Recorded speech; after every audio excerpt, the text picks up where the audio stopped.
Today, we're talking about remote working. It seems to be a theme at the moment. Well, I think that this topic of remote working is super relevant to speak with Sean about because you are so remote. I met Sean, I think 5 years ago. Yeah. We were in Lisbon in an Airbnb. We stayed at the same Airbnb. Yeah. And Sean was remote working at the time. It was. I was on a vision quest. Oh, I like that terminology. You definitely were very in a creative figure my life out mode. Yeah. Yeah. I've been doing this for 7 years now. How long have you been remote working? I don't think I've ever not remote worked. Yeah. I think a lot of work goes into looking like you're working in an office. Do you actually need to be in an office for 8 hours? Right. Well, and that's one of the points I want to talk about. Your metrics for success are different. Previously, in an office environment, if your physical body is present for 40 hours, you have achieved success in that job.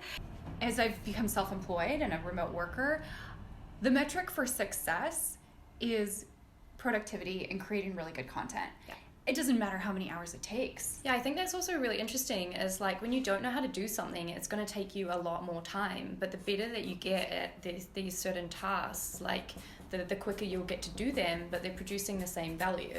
And so that's actually really good for remote workers because the more and more you hone your particular craft, whether it's content or developing like software or building community, it's just like you can do it better and better and it takes you less and less time. Knowing your natural rhythms. Yeah. So that was my second one. What I used to do with my schedule is I noticed on Thursdays I was way more social, which is really weird, but it's just like how my brain worked. And so on Mondays I was like super productive, and so I would like to do a 10-hour day because I would just get through like all of my strategy, all of my week prep, and I could just go and go and go because my body wanted to do that. And then come Thursday, I was like, I don't really want to do any of that stuff. I'm tired. I actually want to have conversations. And so I'd sort of start structuring my week around like what my brain and what my body wanted. Yeah, and I know that for me, I'm super fired up to start the day and be really active in the first part of the day. I have a slump in the middle of the day.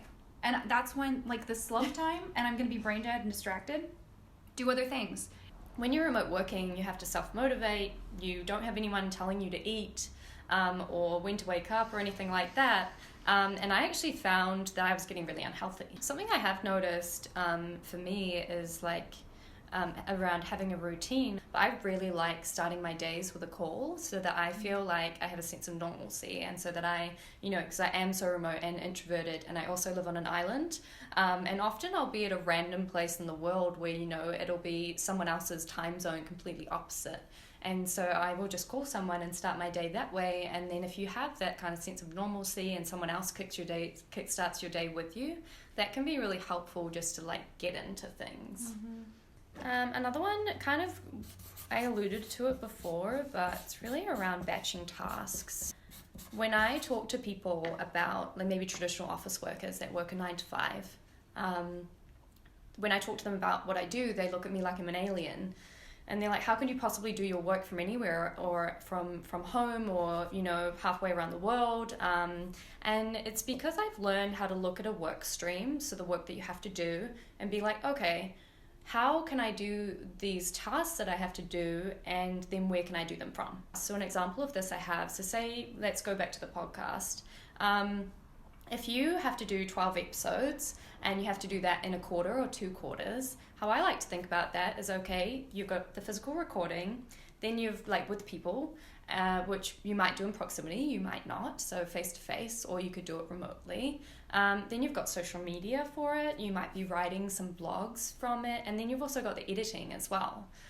So now you've kind of got a program of work for your podcast, and so you batch tasks, and then once you batch tasks, you can also batch location.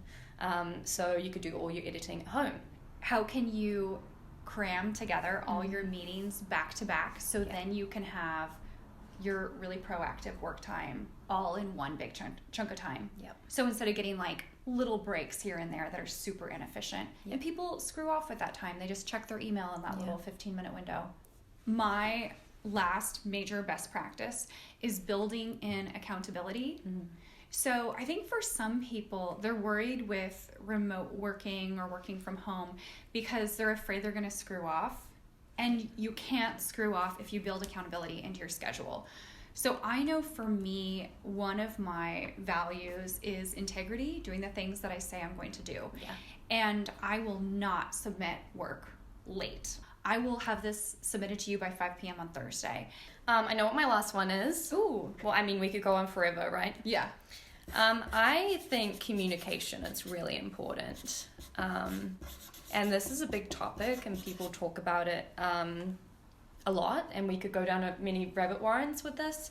But it's sort of how you communicate with your boss or your manager or even your customers or your staff and your teammates, but also like how you communicate like the stuff you're actually doing. And then the other thing is just like how you communicate. Turn on your webcam. Don't use capitals, that's just rude, and people will probably like feel that way. Like if you're on Slack and you're like, that might be your excitement, but someone else will be like, why are they so angry? Yeah. When I was working with teams of people, we created a norm around responsiveness, like respond within 24 hours. Yeah. I think that this coronavirus pandemic is an opportunity for organizations to really innovate in remote working. Yeah. And for teams to come together and decide how to communicate more effectively.